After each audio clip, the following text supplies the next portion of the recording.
Margaret Campbell, the dazzling Duchess of Argyll, lived a life wrapped in silk, diamonds, and secrets.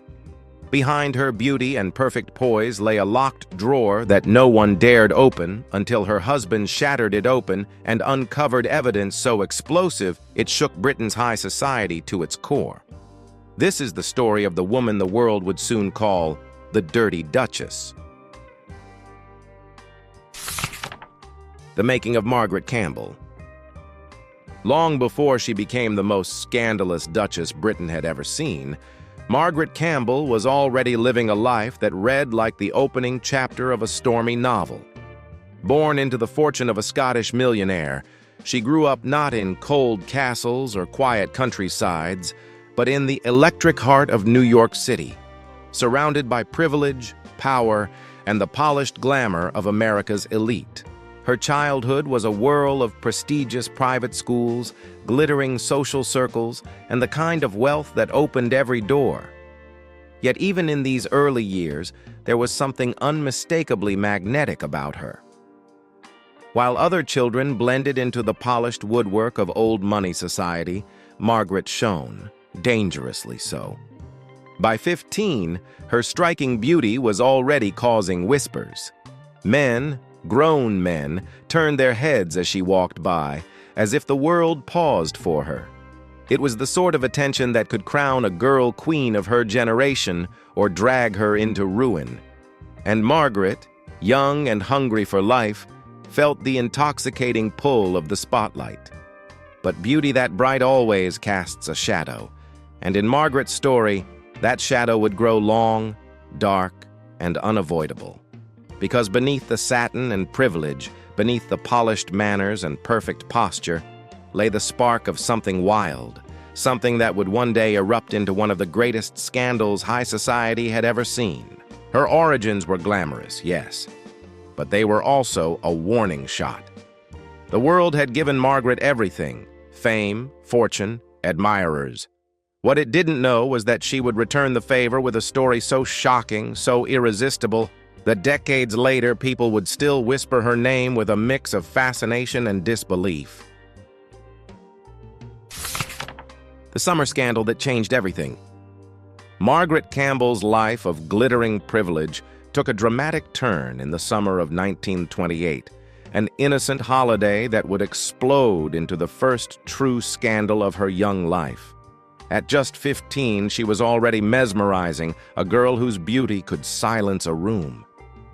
And on the Isle of Wight, that beauty caught the attention of an older boy, 18-year-old David Niven, the charming, mischievous teenager who would one day become a Hollywood legend. But back then, he was simply a handsome distraction, and the spark that lit a fuse no one saw coming. With their parents lost in their own leisurely routines, Margaret and Niven found the freedom that young hearts crave. What began as flirtation quickly blurred into something bolder, more dangerous. Hidden behind the idyllic calm of sandy shores and summer sunsets, the two teenagers crossed a line that would haunt Margaret for the rest of her life. Because for her, that first encounter wasn't just a memory, it came with consequences. Months later, Margaret discovered she was pregnant, and in the 1920s, there were few things more terrifying for a high society family than an unmarried pregnant daughter. When she confessed everything to her parents, the fallout was immediate and volcanic. Servants recalled the moment as all hell breaking loose: rage, shame, panic, every fear of scandal crashing down at once. Her family acted swiftly and ruthlessly. They whisked her away to a discreet London nursing home where the pregnancy was quietly, permanently ended. No records, no questions, no trace. The event was so deeply buried that Margaret herself never mentioned it in her memoirs, published half a century later. But secrets, even well-hidden ones, leave scars. And while the world continued to see Margaret as the glittering debutante she would soon become, inside her life had already split into before and after. Behind the silk dresses and bright smiles, a quiet truth lingered. The girl destined to shock British high society had already stepped onto a path paved with desire, danger, and the kind of trouble that doesn't let go. The debutante who played with fire. By 1930, the storm of Margaret's secret past had been neatly swept under society's most expensive rug. Her parents, determined to reset her reputation, presented her at court as a debutante, an entry ticket into the glamorous world of aristocratic marriage. And Margaret, now even more stunning than before, didn't just enter the season. She dominated it. In a ballroom glittering with silk gowns and diamonds, she shone brighter than every heiress in the room. By the end of the season, she was crowned Debutante of the Year, a title coveted by every ambitious young woman in Britain. Men lined up for a chance at her attention, princes, pilots, heirs, adventurers, and Margaret reveled in the power of choice. But beauty that commands a crowd also stirs the wolves. Behind the scenes, Margaret's behavior began to set tongues wagging. She was expected to choose a respectable husband, settle into a proper marriage, and behave like the angelic prize society believed her to be. Instead, she flirted with danger, quite literally. Prince Ali Khan showered her with gifts and affection. But it was Glenn Kidston, the reckless aviator and married father, who captured her imagination. Kidston lived fast, flew faster, and carried the danger Margaret couldn't resist. Their affair burned bright, forbidden, and intoxicating. Margaret's own real-life epic, the kind Hollywood scripts envy. But passion that intense always comes with a cost. In the spring of 1931, tragedy struck. Kidston's plane shattered mid-flight in a violent dust storm, killing him instantly. For Margaret, it was devastating, like having the ground ripped out from under her feet. Her grief was raw, consuming, and in her heartbreak, she made the kind of impulsive choices only a wounded heart can explain. She ricocheted through engagements, to the Earl of Warwick, to publishing heir Max Aitken, saying yes, then no, then yes again. But none of these men were Glenn Kidston. None could fill the void his death carved into her life.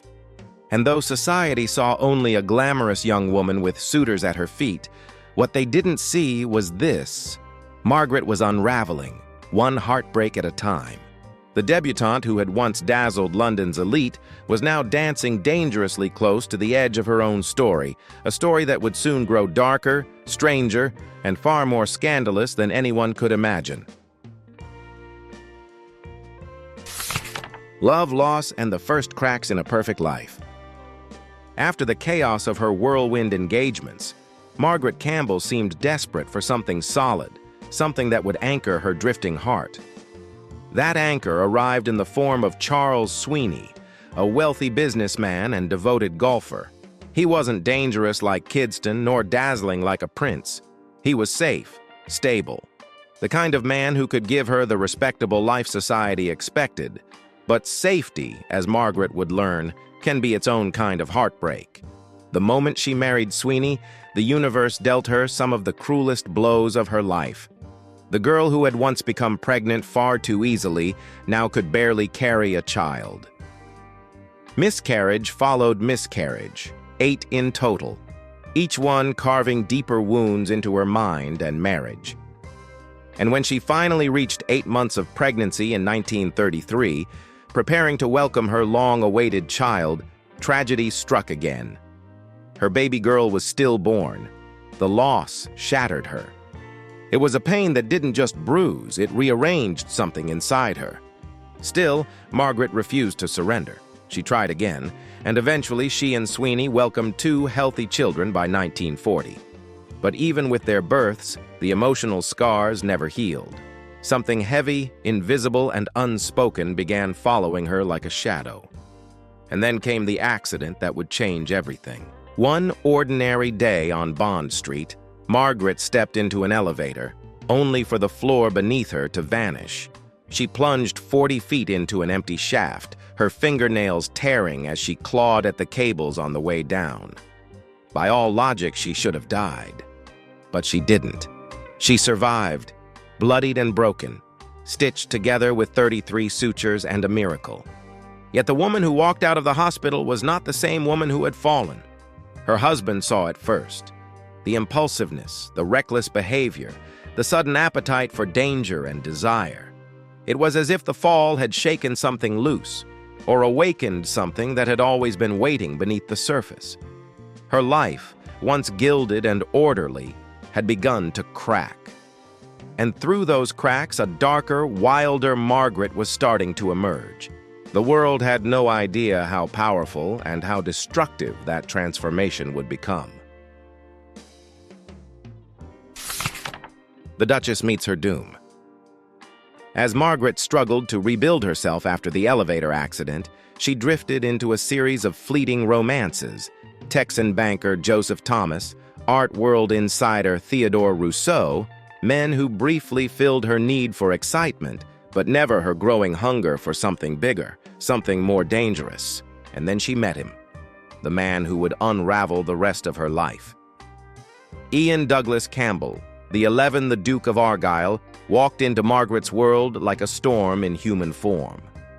Tall, brooding, with a face carved in severity and a temper sharpened by wartime captivity, he was every inch the dark, Byronic hero, the type women dream of saving, and the type they never actually can. His reputation should have sent Margaret running. 2 ex-wives accused him of cruelty. He drank too much, gambled too often, and hid behind prescriptions that dulled his demons but never silenced them. He was damaged, volatile, unstable. But to Margaret, he was irresistible. Their connection was instant, intense, and blinding. She believed she could be the one to soothe him, to tame the shadows that trailed him. It was a fatal miscalculation, the kind born from longing, loneliness, and the intoxicating thrill of danger. In March 1951, she married him and stepped into the grand halls of Inverary Castle as the new Duchess of Argyll. On the outside, it was a fairy tale, silk gowns, glittering titles, magazine covers praising her beauty and style. Inside, it was a nightmare. Ian Campbell wasted no time revealing his true intentions. Before the ink on their marriage certificate had dried, he began siphoning off her fortune to restore his ancestral castle, bleeding her finances dry while treating her with cold disdain. To him, Margaret wasn't a partner. She was a bank account with pearls. But Margaret had changed, too. The trauma of the elevator fall, the years of heartbreak, the pressure to produce an heir, something in her had splintered. Her behavior grew erratic, impulsive, sometimes cruel.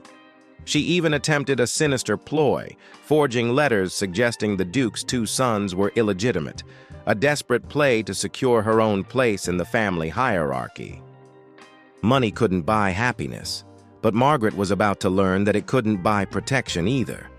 Because the marriage of Margaret and the Duke wasn't just troubled. It was a fuse burning toward an explosion that would rock Britain. And all the sparks were already there, quietly waiting. The Locked Drawer and the Devil's Discovery. By the late 1950s, the marriage between Margaret and the Duke of Argyll had deteriorated into pure warfare. Trust had evaporated, love had curdled, and the grand halls of Inverary Castle echoed not with laughter, but with suspicion. The Duke was convinced Margaret was being unfaithful, and Margaret, drifting further into her own reckless impulses, gave him every reason to wonder. But suspicion wasn't enough for Ian Campbell. He wanted proof, and he was willing to cross any line to get it. First came the wiretap. He quietly installed a listening device in Margaret's car, tracking her movements with obsessive precision. Every late night, every unexplained outing, every whispered conversation fed his growing paranoia.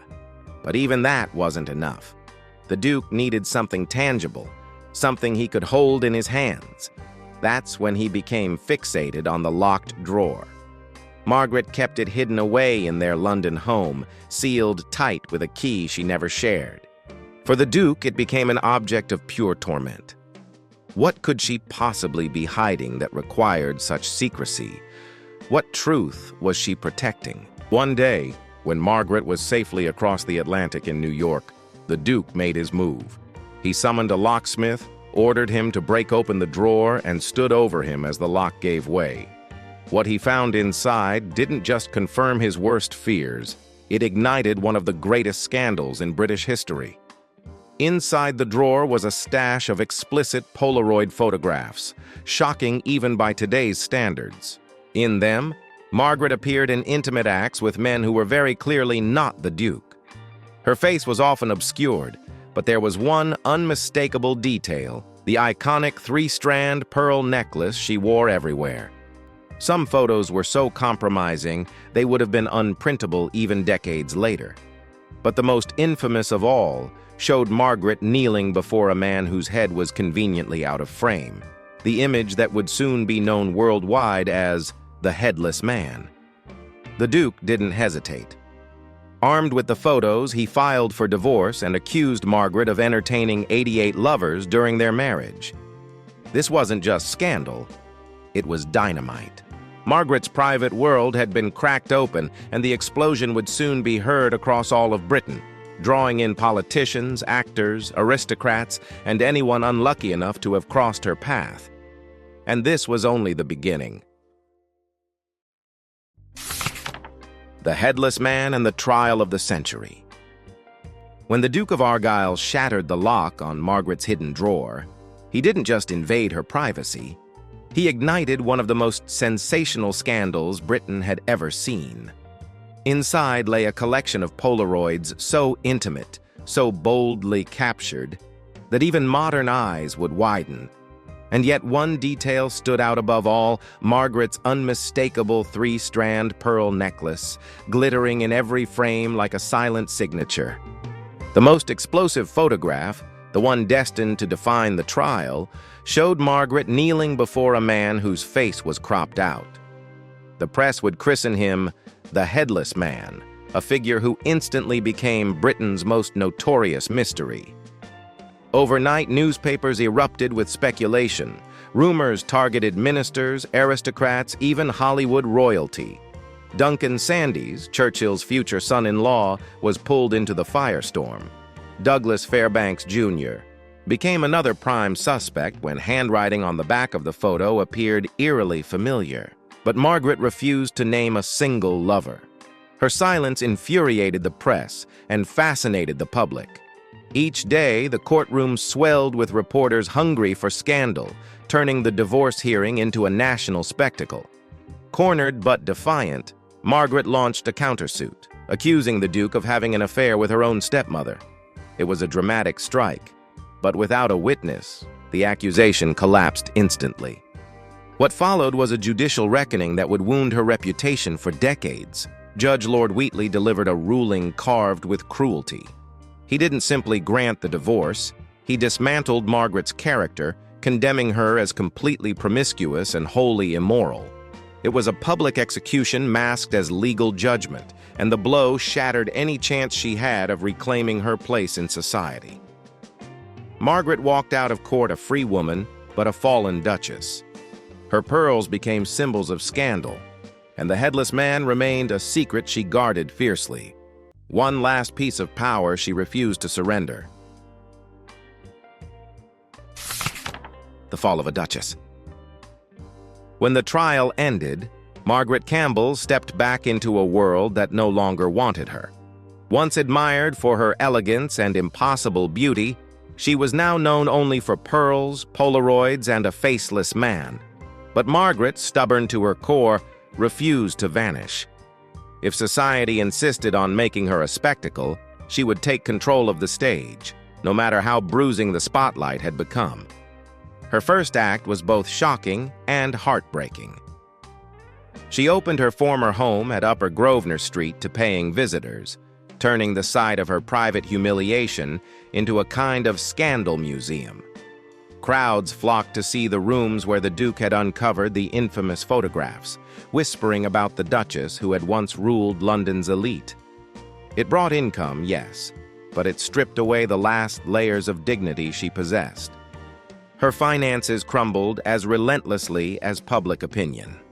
Forced to leave her grand residence, she drifted through increasingly modest lodgings, from the luxurious Grosvenor House Hotel to cramped apartments arranged by her children and even her ex-husband, Charles Sweeney. It was a steep fall for a woman who once measured life in couture gowns and glittering soirees. Still, Margaret fought to stay relevant. Television producers invited her onto talk shows, not out of respect, but because scandal sells. On the late-night program After Dark, she abruptly walked off mid-broadcast, claiming she was too sleepy to continue. The audience laughed, unaware that behind the odd moment was a woman exhausted by age, loneliness, and relentless public scrutiny. By the early 1990s, Margaret's independence had evaporated. Her children placed her in a nursing home, quiet, plain, and miles away from the world of pearls and prestige she once commanded. There, stripped of society's gaze, she lived out her final chapter. Then came one last tragedy. One afternoon, Margaret slipped in the bathroom and fell with devastating impact. Her neck broke, and her fragile body could no longer fight its way back from catastrophe. On July 25, 1993, the Duchess of Argyll died. Not in a castle or a courtroom, but in a small, quiet room with no audience. Yet even in death, the scandal she carried never fully settled. The woman society tried to destroy had become something far more enduring, a myth. The aftermath, a scandal that refused to die. Even after Margaret Campbell slipped out of the world, her story refused to rest. In the years following her death, the scandal that once destroyed her reputation began to transform into something else, something larger, more enduring. The public no longer whispered about her in tones of moral outrage. Instead, they spoke with fascination, even reluctant admiration. As society modernized, people began to question the brutality of the 1960s judgment against her. Why had Margaret alone carried the weight of shame? Why was her private life paraded across newspapers while the powerful men around her remained untouched? In an age where women's autonomy was finally being re-examined, Margaret's downfall looked less like a moral failure and more like a tragedy born from double standards. Historians dug deeper, peeling back the layers of sensationalism to reveal a woman who was complicated, yes, but also charismatic, intelligent, and fiercely independent. She had lived boldly in an era that punished bold women. Her decadent tastes and unapologetic desires made her an easy target for a society eager to discipline those who stepped outside the lines. Over time, Margaret's legend shifted from salacious gossip to cultural artifact.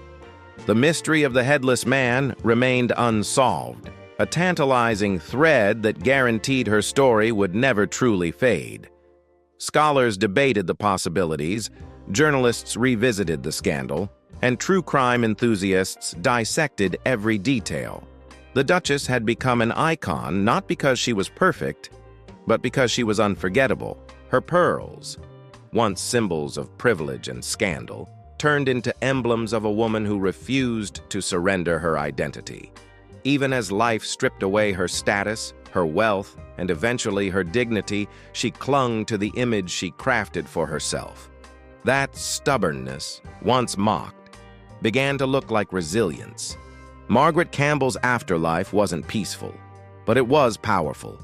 Instead of being erased, she became a subject of endless reinterpretation, a tragic heroine to some, a rebellious spirit to others, but always a figure impossible to ignore. The world that once condemned her now couldn't stop telling her story. And strangely, that was exactly the kind of immortality she had always chased. Legacy of a Fallen Duchess. Years after her death, Margaret Campbell's legacy underwent a dramatic transformation. What had once been a scandal so shocking it shook the British establishment began to feel like the story of a woman who simply lived too boldly for her time. Instead of the Dirty Duchess, a new image emerged. One of a complicated, wounded, unapologetic figure whose life was larger than the rules meant to contain her. Her downfall was still infamous, But now people saw more than the salacious details. They saw a woman who refused to bow to humiliation, who refused to expose the men who used her, and who refused to let the world define her, even when it tried its hardest. In a strange twist, the very traits that once condemned her became the ones that kept her name alive. Hollywood took notice. In 2022, Amazon released A Very British Scandal, reintroducing Margaret to millions. For the first time, audiences saw the Duchess through a modern lens: her charm, her ambition, her vulnerability, and her pain. The series painted a fuller portrait. Not a villain, not a martyr, but a deeply human woman caught in a ruthless marriage and an even more ruthless society.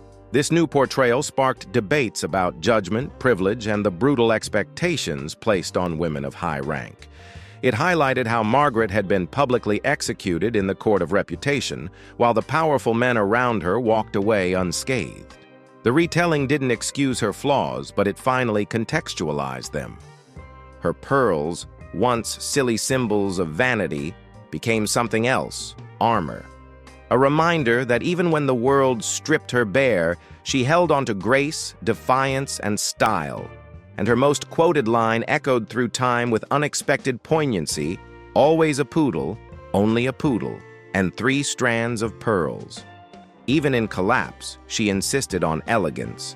Even in ruin, she insisted on being remembered.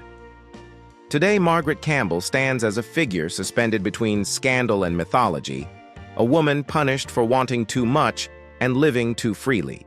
Her story endures not because of the photographs or the whispers, but because she embodied something timeless: the refusal to disappear.